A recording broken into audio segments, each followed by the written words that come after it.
Some cakes are sweet, some cakes are deadly. Let me tell you all about the time a wedding cake tasting turned into a crime scene and a life-altering tragedy. So my cousin Maya was getting married. Finally, her big day was just 3 weeks away and we were all excited. Me, my mom, Aunt Vinny and Maya were meeting up to do the cake tasting. A real girls' moment. But this wasn't just any cake tasting. Maya was supporting a small business. She reached out to LaShawn, a girl she went to high school with who was going viral for her cakes on TikTok. Beautiful designs, crazy flavors, artistic as hell. Thing is, they hadn't talked in years, not since LaShawn's high school heartbreak. And when LaShawn found out Maya was marrying Trevor Archer, the brother of her high school sweetheart, she suddenly rescheduled the tasting. We thought it was just business. Looking back, it was personal. So we finally get to LaShawn's house. The setup? Stunning. Marble counters, gold trays, soft jazz playing. She had 5 cakes laid out: lemon silk, chocolate velvet, strawberry cloud, caramel kiss, and this one called Dream Fluff that looked like it was made in heaven. We were blown away. Then LaShawn brings out this little blood red slice she'd kept in the back, said it was exclusively for the bride and groom to share on their honeymoon. Maya took one bite and melted. Said it tasted like love. But Aunt Vinny wasn't going for no flashy flavors. She said, "We pick in Dream Fluff, that's it." So we did. The wedding was beautiful. The flowers, the vows, the reception, perfect. We threw rice, cheered as Mr. and Mrs. La. Trevor Archer hopped into their limo for their honeymoon cruise. We thought the story ended there. The next evening, around 7 p.m., my mama called. Her voice was shaking. "Maya and Trevor are in the emergency room. We got to get to New Orleans now." We caught the first flight. What we found was a nightmare. They had been poisoned. Doctors said it was something they ate on the cruise, but nothing the ship served tested positive. Then they asked about cake. Trevor remembered the red slice, the exclusive one from LaShawn. Maya had suffered severe oxygen loss. Her heart stopped. She died and was brought back after 20 minutes. But the damage was done. She survived, but she would never speak again. She's still learning to walk. And Trevor, he's never left her side. The FBI got involved. Turns out LaShawn poisoned the red velvet slice with a rare neurotoxin, one that paralyzes and slowly shuts down your body. It was laced just enough to strike hours later. When they confronted her, she confessed. "If I couldn't have him," she said, "no one would." She was sentenced to 2 life terms. Now, when I look at wedding cakes, I don't see frosting. I see warning signs. Sometimes jealousy don't scream, it bakes. Be careful what you eat, and be careful who you let back into your life, even if they come bearing cake.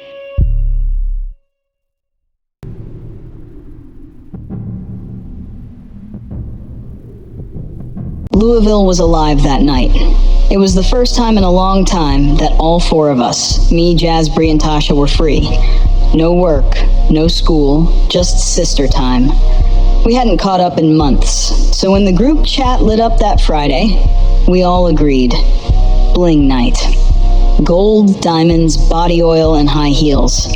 We were glowing like goddesses, and we knew it. We pulled up to this packed club off Jefferson. The line? Wrapped around the block.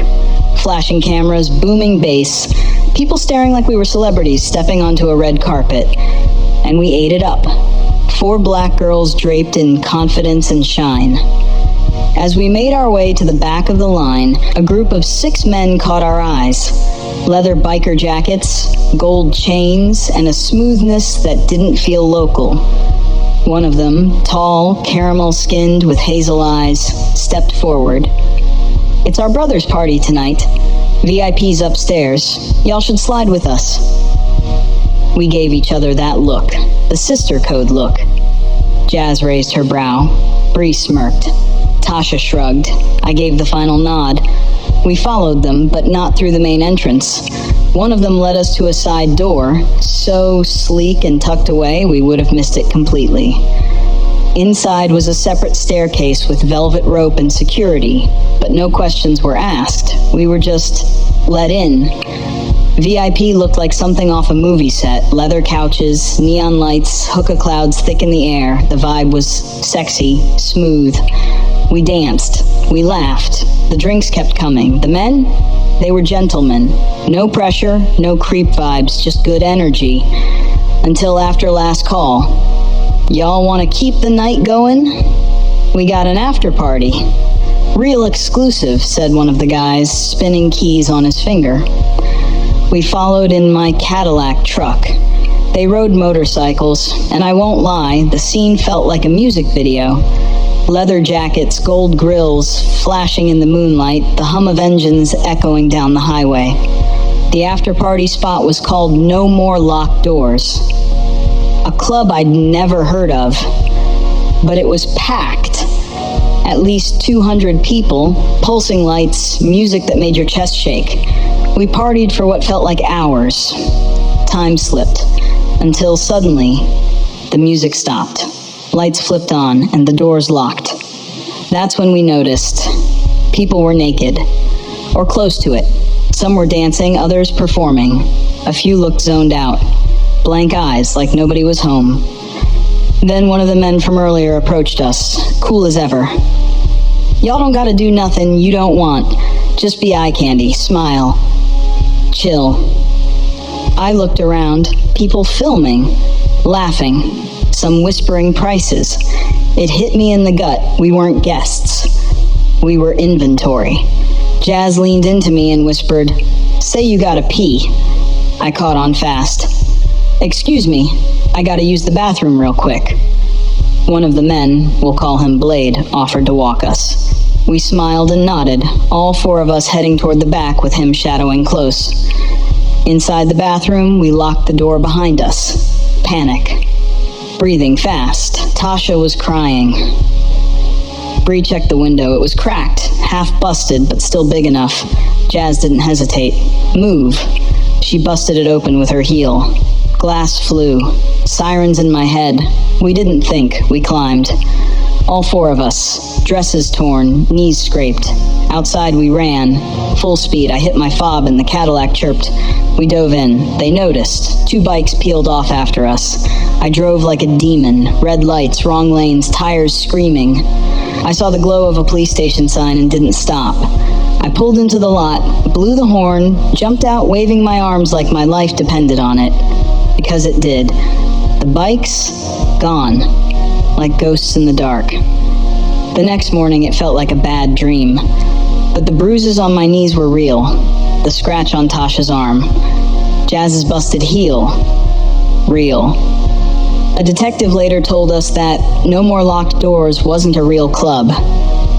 It was a front, popped up in different cities under different names. Run by a rogue biker gang called the Night Howlers. They targeted women at clubs, got them comfortable, then lured them to these after parties where they filmed without consent. Sometimes they drugged women. Sometimes the women didn't make it home. Their content was sold on private channels and OnlyFans under coded names. They'd been trying to catch them for years. We got lucky, real lucky. I never saw those bikers again. Not in person. But every now and then, I'll get a message request from a name I don't know, or a comment under a post with a lock emoji. Sometimes I think it's just trolls. Sometimes I'm not so sure. Either way, one thing's for sure. There are still clubs like that out there. Still girls walking through the wrong door thinking they're just having a good night. And I'll never trust leather and smiles again. Not after that night. Not after. No more locked doors.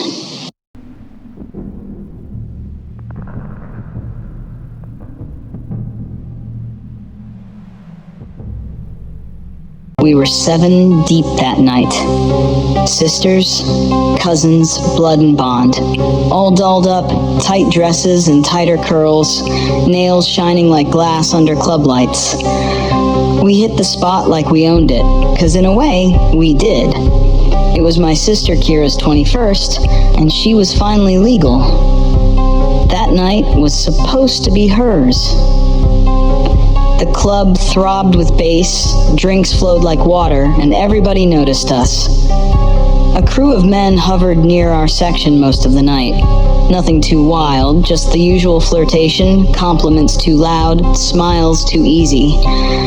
One in particular, tall with a little too much confidence, started zeroing in on Kira. Said his name was Kurt. He wasn't ugly, but there was something off about him. His smile never reached his eyes. He didn't blink enough. He watched us like he was waiting for something. But Kira liked attention, and she was buzzed. Not sloppy, just lit enough to laugh a little too hard. Kurt kept the drinks coming. Classy ones, too. Not cheap vodka and soda. They came in glasses with garnishes, stuff none of us could pronounce. Kira was floating. So when the next drink came, she passed it to me. "You take this one, sis," she giggled.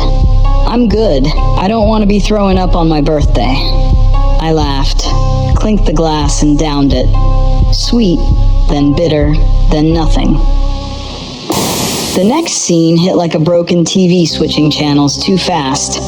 A ceiling light, white and humming. IV bag dripping. Cold metal rail under my palm. I was in a hospital bed. Beside me, my husband sat with red eyes and a jaw clenched so tight it looked painful. I tried to speak, but my throat was dry sand. A nurse rushed in, voices muffled, distant, like underwater echoes. "Kurt was arrested," my husband finally said, voice trembling. "He thought Kira drank that last one. When you passed out, he flipped." I later learned the rest through slow, painful pieces. My sisters were hysterical. When I collapsed on the floor, convulsing, Kira screamed. Security tried to escort Kurt out, and that's when he snapped. He went after Kira like a man possessed, accusing her of playing him, of faking innocence. He didn't know the drink landed in my hands instead. Turns out that drink wasn't just liquor. Kurt had slipped something in it, something that damn near stopped my heart. The toxicology report read like a horror script. GHB, traces of fentanyl, a cocktail meant to paralyze, disorient, worse. If it had been Kira, lightweight Kira, with no tolerance, she might not have made it. The cops told me Kurt had priors, a sealed case out of Indiana, suspected in 2 other bar incidents. No convictions. Always the same MO. Smooth talker, pays for drinks, disappears before the ambulance shows. He didn't disappear this time. He got loud. He got violent. And in that chaos, his whole game fell apart. Now, months later, the nightmares still hit. Sometimes it's me back on the floor gasping. Sometimes it's Kira. And sometimes it's all 7 of us, silent, lined up like dominoes.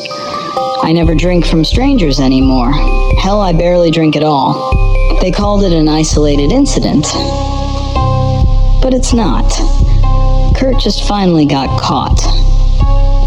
And I keep thinking, if Kira hadn't handed me that drink, if I hadn't had years of nights out under my belt, if he had slipped away again, this wouldn't be a story.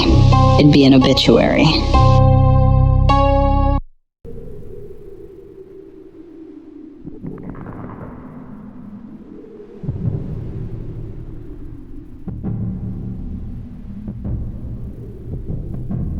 Let me tell you something about good deals. Sometimes they're too good, and this one damn near cost my whole family their lives. It started on a sunny Wednesday afternoon. My cousin Shay called me up hype, like, "Girl, I found this bar on the west side. It's closing for good. The owner is selling everything. Liquor, glasses, bar stools, you name it." Now, I'm not a heavy drinker, but when Shay said top shelf bottles for $25 unopened, I was in the car before she could even drop the address. So we pull up to this place called the Rose Pedestal. Real low-key spot tucked between a pawn shop and a bail bonds office. Not exactly the Four Seasons. We walk in, and that's when we meet the owner, Jacoby Rose. Tall, built like Debo from Friday, but darker, with long dreads and eyes that made your skin crawl. You know when someone got the kind of energy that make you clench your purse without thinking? Yeah, that. He had this fake charm, trying to act like he was doing us a favor. You're cool, your family, pick what you want. We walked out of there with 6 top shelf liters, everything sealed. Ciroc, Hennessy, Don Julio, Casamigos, like we hit the liquor lottery. That weekend, we planned a little family kickback at Aunt Gigi's house. You know that's the heart of the Washingtons. Every party, every holiday, every celebration happens there. It was a whole vibe. The grill was going. Cousins John and the Dawn twins had ribs and wings sizzling. Bounce house for the kids. Spades and dominoes tables. Kickball, foot races. Line dancing. And Harry DJing as always. And we still don't know if he has a job. At 8 p.m, Shay and I brought in the liquor like we were royalty. Everyone started toasting. Even Aunt Gigi, who only drinks wine and sweet tea, took a shot of Don Julio. We laughed, we danced, we lived. But then, things got dark. It started with Cousin Eve throwing up in the bushes, then Uncle Will slurring his words and collapsing in a chair. By midnight, 6 people were sick, eyes rolling, heart rates dropping. And then came the scream from the kitchen. Aunt Gigi lying cold on the floor, unresponsive. We called 911. When the paramedics came, they treated it like alcohol poisoning until we got to the hospital.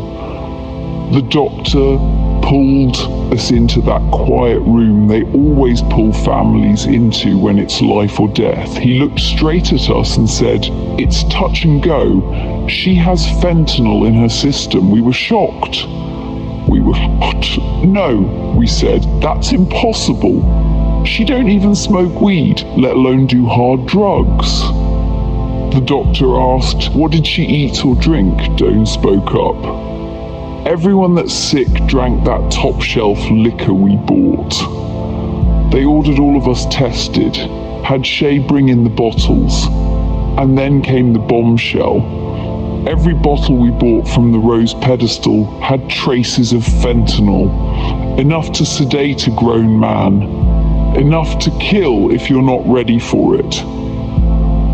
Turns out we weren't the only ones.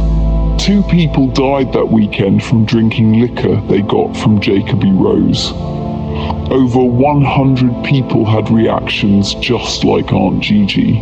Come to find out, Jacoby had been spiking his bottles with fentanyl. He called it enhancing the experience. Said it kept customers coming back. But really, he was trying to liquidate inventory fast and flee the country, and it worked for a while. He disappeared, gone. It took 3 years, international warrants, and a deal with a European country to bring him back. Only because they had to promise he wouldn't get the death penalty since illegal over there. But you know what? Thank God Aunt Gigi pulled through. She spent 2 weeks in the ICU, but she lived. And let me tell you this, you get what you pay for. A $25 bottle of top shelf almost killed our big mama. We thought we were saving money, but what we really did was put a price on our lives. So next time you hear about a crazy deal that sounds too good to be true, don't ignore your gut. Don't ignore that little voice that says something ain't right, because a fake smile and a sealed bottle can still hold death inside. Be careful what you drink. Be careful who you trust. And if you ever see a place called the Rose Pedestal, keep walking.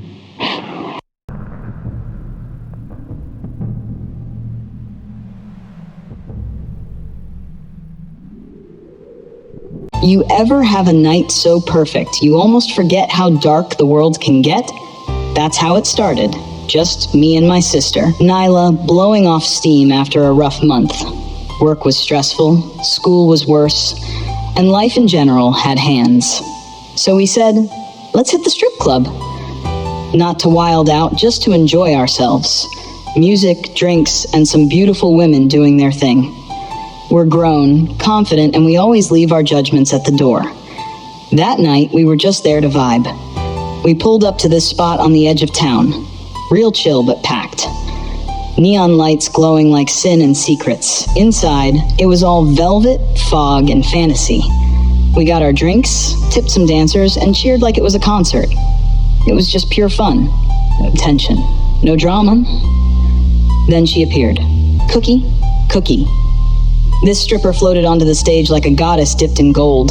Chocolate skin, icy blonde bob, high cheekbones, and lashes like butterfly wings. I swear even the DJ stuttered when she walked past. She came to our table after her set. Real sweet, flirty, but not pushy. Just magnetic.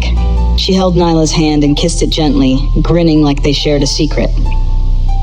"Y'all the realest ones in here tonight," she purred. We laughed, toasted, took selfies. Cookie even whispered that she was only in town for one night. A traveling headliner. We didn't think twice. It's common in the exotic world. But then, it all changed. By the time we got home, Nyla was already saying her head was pounding. I thought, girl, you just drank too fast. She laid down on the couch with a wet rag over her eyes. I tucked her in and went to bed. But around 4 a.m., I heard her vomiting. Violently. She looked pale, lips cracked, and her hand, the same hand Cookie kissed, was swollen and red like it had been burned. Blisters started forming around her wrist, and her eyes rolled back. I grabbed my keys and drove like the devil was chasing us. The ER doctor said, if you were 5 minutes later, she wouldn't have made it. Poison. Not alcohol, not food. Poison. And not just that. The area on her hand, that allergic reaction, it's what tipped them off. Traces of a rare plant-based toxin were absorbed directly through the skin. It wasn't in her drink. It was in the kiss. We told the cops everything. Every detail, even showed the selfies we took with Cookie. But when they tried to contact the club, it got weirder. Cookie wasn't on payroll. No real name. No ID copy. No W-9. The name she gave? Fake. The number she used to text the club? A text now burner. She was a ghost. The club said she was a last-minute fill-in, booked through a promoter in Atlanta. By the time the cops called, she was already gone. And here's the part that chilled my bones. 2 other women in different cities had reported similar stories, different names, same MO. A beautiful stripper, a mysterious visit, a kiss or a touch. Then, the hospital. One woman didn't make it. They're calling her a traveling predator, a honey trap killer. She charms her way in, poisons with contact, vanishes like smoke. Maybe it's for revenge, maybe she's part of something bigger, maybe she just likes the kill. All I know is she called herself Cookie, and she almost took my sister away from me with a kiss. So listen, if you're ever in a club and there's a dancer too perfect to be real, too charming to question, too smooth to trace, think twice. Because beauty ain't always a blessing. And Cookie? She's still out there.